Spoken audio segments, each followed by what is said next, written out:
శ్రీనివాస్ గారు గౌరవనీయులు సంబంధించినటువంటి బాధ్యతలు అందరికీ, అదేవిధంగా ఇక్కడ ఉన్నటువంటి మున్సిపల్ చైర్మన్ గారికి, మున్సిపల్ చైర్పర్సన్ గారికి, మున్సిపల్ వైస్ చైర్పర్సన్ గారికి, వారందరితో పాటు అందరికీ కూడా పేరు పేరు నమస్కారాలు తెలియజేస్తూ, ముఖ్యంగా నారాయణపేట జిల్లాకు వచ్చే వరకు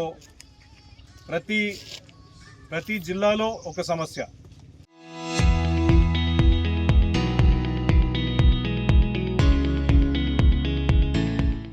మొత్తం తెలంగాణ ఏర్పాటు అయిన తర్వాత మనకు తెలంగాణ మొత్తంలో ఏ సమస్య ఉండదు అనుకుంటే, తెలంగాణ ఏర్పాటు అయిన తర్వాత దగ్గర 12 సంవత్సరాలు కావచ్చినాయి, 13 సంవత్సరాలు కావస్తుంది ఈ సంవత్సరం అయితే. కానీ ఇప్పటికీ కూడా సమస్యలు తీర్చుకోలేకపోతున్నాం. ఇప్పటికీ కూడా ఏ సమస్యల కోసమైతే ఏ వాదనతోనైతే మనం తెలంగాణ ఉద్యమం చేసుకున్నామో, ఏ ఒక్క వాదనను కూడా ఈ గతంలో ఉన్నటువంటి బీఆర్ఎస్ ప్రభుత్వం, ఇప్పుడున్నటువంటి కాంగ్రెస్ ప్రభుత్వం ఏ ఒక్కటి కూడా అమలు చేయకుండా కేవలము బూటక మాటలు చెప్తూ ఇక్కడ ఉన్నటువంటి తెలంగాణ ప్రజల్ని మోసం చేసే ప్రయత్నం చేస్తుందే తప్ప ఏ ఒక్కటి కూడా చిత్తశుద్ధితో పనిచేసేటువంటి పరిస్థితులలో ఇప్పుడున్నటువంటి కాంగ్రెస్ ప్రభుత్వం కానీ, గతంలో ఉన్నటువంటి బీఆర్ఎస్ ప్రభుత్వం కానీ ఏ ఒక్క శాతం కూడా ప్రజల పక్షాన ఆలోచించడం లేదు. ఇప్పుడున్నటువంటి కాంగ్రెస్ ప్రభుత్వము ఇంతకుముందు ఉన్నటువంటి బీఆర్ఎస్ ప్రభుత్వం చెప్పినటువంటి మాటలను మించి కాంగ్రెస్ ప్రభుత్వము కాంగ్రెస్ పార్టీ మొన్న ఎన్నికల్లో ఇచ్చినటువంటి వాగ్దానాలు మామూలు వాగ్దానాల, అసాధారణమైనటువంటి వాగ్దానాలు ఇవ్వడమే కాకుండా ఎట్టి పరిస్థితులలో 100 రోజులలో దాన్ని మేము నెరవేరుస్తామని చెప్పి కాంగ్రెస్ పార్టీ నాయకులు కూడా చెప్పడం జరిగింది. ముఖ్యంగా ముఖ్యమంత్రి రేవంత్ రెడ్డి గారు కూడా ఈ విషయం పైన మేము నెరవేరుస్తామని చెప్పడం జరిగింది. కానీ మనం ఇక్కడ చూసినట్లయితే ముఖ్యంగా సొంత జిల్లా అయిన నారాయణపేట, ముఖ్యమంత్రి గారు సొంత జిల్లా హెడ్ క్వార్టర్లో ఒక ఆసుపత్రి కూడా లేనటువంటి పరిస్థితి మనము తెలంగాణలో ఒక జిల్లా హెడ్ క్వార్టర్లో ఈ పరిస్థితి చూస్తామా అని చెప్పి ఎప్పుడు కూడా అనుకోలేదు. అట్లాంటి పరిస్థితి మనం ఈ నారాయణపేట జిల్లాలో మనం చూస్తూ ఉన్నాం. మరి అదే కాకుండా ఇదే నారాయణపేట జిల్లాలో ఒక్కరు కాదు, ఇద్దరు కాదు, 10 కాదు, 100 కాదు, వేలాది మంది పేదరికంలో ఉన్నటువంటి వాళ్ళు మాకు సైతం మేము గుడిసెల్లో ఉండలేకపోతున్నాము, మాకు కనీసము ఒక పక్కా ఇల్లు వస్తుంది అని చెప్పి ఒక నమ్మకంతో వాళ్ళు ఇక్కడ ఉన్నటువంటి కాంగ్రెస్ పార్టీకి ఓటేసినటువంటి పరిస్థితి, అదేవిధంగా టీఆర్ఎస్ పార్టీ గతంలో ఓటేసినటువంటి పరిస్థితి ఉండేది. అప్పుడు వాళ్ళు మోసం చేసిన డబుల్ బెడ్రూమ్ ఇల్లు ఇస్తా అని చెప్పి, ఇప్పుడు కాంగ్రెస్ పార్టీ వాళ్ళు ఇందిరా ఇల్లు ఇస్తా అని చెప్పి మోసం చేస్తూ ఉన్నారు. ఇద్దరు కూడా మన ప్రధానమంత్రి నరేంద్ర మోడీ గారు పీఎం ఆవాస్ యోజన కింద వస్తున్నటువంటి ఆ స్కీముని కూడా ఇంప్లిమెంట్ చేయకుండా, కనీసము దాని నుంచి వచ్చే డబ్బుల్ని కూడా మన ప్రజల దాకా కింది దాకా రానివ్వకుండా దాన్ని డైవర్ట్ చేసేటువంటి పరిస్థితి ఈ రోజు ఉన్నటువంటి తెలంగాణ రాష్ట్రంలో మనం చూస్తూ ఉన్నాం.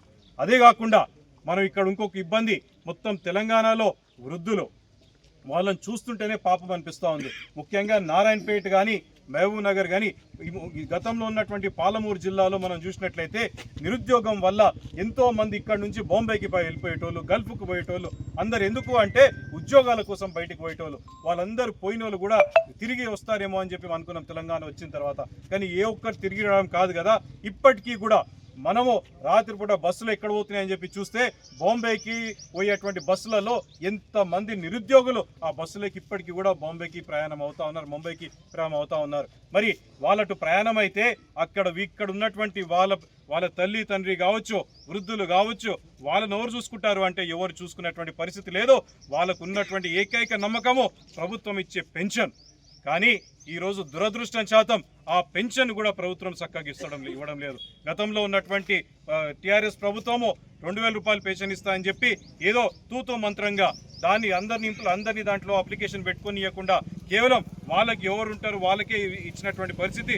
రాష్ట్ర శాఖ ఆదేశాల మేరకు ఈరోజు మన నారాయణపేటలో నిర్వహిస్తున్న యొక్క కార్యక్రమానికి ముఖ్య అతిథులుగా విచ్చేసినటువంటి పెద్దలు, గౌరవనీయులు భారతీయ జనతా పక్కనే ఉన్నటువంటి ఇప్పుడు సీఎం అయినటువంటి కొడంగల్ కాన్స్టిట్యున్సీలో ఉన్నటువంటి రేవంత్ రెడ్డి గారు నారాయణపేటకి ఎన్నికల సందర్భంలో వచ్చినప్పుడు ఎన్నో హామీలు కుప్పించడం జరిగింది. ఇదే గ్రౌండ్లో మాట్లాడుతూ నారాయణపేటని, కొడంగల్ని నేను జంట నగరాల్లాగా చూసుకుంటా, సికింద్రాబాద్, హైదరాబాద్ లాగా డెవలప్ చేస్తా అన్నాడు. కానీ నారాయణపేటకి స్వతంత్రం వచ్చి 70 ఏళ్ళు అవుతున్నా కూడా జిల్లా కేంద్రంకి 3 కిలోమీటర్ దూరం ఉన్నటువంటి ఒల్లంపల్లి నోటికి 3 కిలోమీటర్ అంటే 3 కిలోమీటర్ కూడా రోడ్ వేయలేదు. కానీ ఎప్పుడైతే చూసుకుంటామని చెప్పి కొడంగల్లో మాత్రం ప్రతి గల్లీకి రోడ్లు వేసుకుంటున్నావు. కానీ ఇక్కడున్న నారాయణపేట జిల్లాపై ఎందుకు చిన్న చూపని అడుగుతున్నాం. ఇక్కడ ఉన్నటువంటి మెడికల్ కాలేజ్ దూరం తీసుకుపోయి 8 కిలోమీటర్లు వేస్తావు, కానీ నువ్వు మాత్రం కొత్త మెడికల్ కాలేజ్ తెచ్చుకుంటావు, డెంటల్ కాలేజ్ తెచ్చుకుంటావు. మా వద్ద ఉన్నటువంటి ఇక్కడ ఉన్నటువంటి అగ్రికల్చర్ యూనివర్సిటీని తీసుకుపోయి పాలెంలో వేస్తావు, నీవు మాత్రం అక్కడ నుండి అగ్రికల్చర్ మళ్ళీ నువ్వు తెచ్చుకుంటావు. ఇట్లా ఏది చూసుకున్నా నారాయణపేట నుండి తరలించడం మొదలుపెట్టినావు, కొడంగల్కి తెప్పించుకోవడం మొదలుపెట్టినావు. మళ్ళీ ఆ రోజు ఇచ్చిన మాట ఏంది, ఈరోజు నువ్వు చేస్తున్నది ఏంది? నారాయణపేట ప్రజలు వాళ్ళ ప్రాణాలంటే కూడా విలువ లేకుండా పోయింది ఈరోజు ముఖ్యమంత్రి గారికి, కాంగ్రెస్ ప్రభుత్వానికి. నారాయణపేట జిల్లా కేంద్రంలో 33 జిల్లాల ఉమ్మడి ఈ తెలంగాణ మొత్తంలో కూడా ఏదైనా జిల్లా కేంద్రంలో ఆసుపత్రి లేదంటే అది కేవలం నారాయణపేట. ఇది మాకు కాదు చిగ్గుచేటు, మరీ ముఖ్యంగా ముఖ్యమంత్రి గారి జిల్లాలో కూడా ఒక ఆసుపత్రి లేదంటే ఈ కాంగ్రెస్ కానీ ఈ ప్రభుత్వాన్ని కానీ ముఖ్యమంత్రికి ఎంత సిగ్గుచేటో ఒక్కసారి ఆలోచించాలి. ఒక్కొక్కరి ప్రాణాలు గాల్లో కలిసిపోతున్నాయి. ఇక్కడ ఆసుపత్రి లేక అందుబాటులో రాక చాలామంది ఇప్పటివరకు కొన్ని వందల మంది వరకు వచ్చింది ఇప్పుడు చనిపోవడం. కానీ దౌర్భాగ్యం ఏంటంటే ఆసుపత్రి చూపించుకుని 8 కిలోమీటర్ వాళ్ళు కానీ సచ్చిన బాడీని తెచ్చి మళ్ళీ ఇదే నారాయణపేట. దౌర్భాగ్యము, బతికినోనికి ట్రీట్మెంట్ ఇయ్యారు కానీ సచ్చినోనికి ట్రీట్మెంట్ యాడ్ ఇస్తున్నారంటే ఈ నారాయణపేటలు ఇస్తున్నారు. ఒక్కసారి నారాయణపేట ప్రజలు ఆలోచించాలి, నారాయణపేట కాన్స్టిట్యున్సీ ప్రజలు ఆలోచించాలి. పార్టీలకు అతీతంగా అందరూ కూడా కలిసికట్టుగా వచ్చి ఈరోజు ఏరియా ఆసుపత్రిని గతంలో 24 గంటలు బంద్ను ప్రకటించినాం, నారాయణపేట ప్రజలు సహకరించిండ్రు. ఇక్కడికి 24 ఆమరణ దీక్షం సహకరించిండ్రు. ఇంతటితో సరిపోలేదని రాష్ట్ర శాఖ ఇదంతా దృష్టిలో పెట్టుకొని పెద్దల్ని గౌరవనీయులు పంపించింది. ఈసారి రాష్ట్ర శాఖ దీని మీద సీరియస్ ఉంది. ఎట్టి పరిస్థితుల్లో నారాయణపేటలో ఏరియా ఆసుపత్రిని సాధించే వరకు వదిలేదే లేదన్న ఉద్దేశంతో రాష్ట్ర నాయకులు పెద్దలు వీరేందర్ గౌడ్ అన్న గారు చేసుకోవాలి. భారతీయ జనతా పార్టీ ఎల్లవేళలో ప్రజలకు అందుబాటు ఉంటుందని తెలియజేసుకుంటూ ఈ అవకాశం ఇచ్చినటువంటి పెద్దలందరూ కూడా ధన్యవాదాలు తెలియజేస్తూ అవకాశాన్ని ముగిస్తున్నాను. జై హింద్, జై భారత్.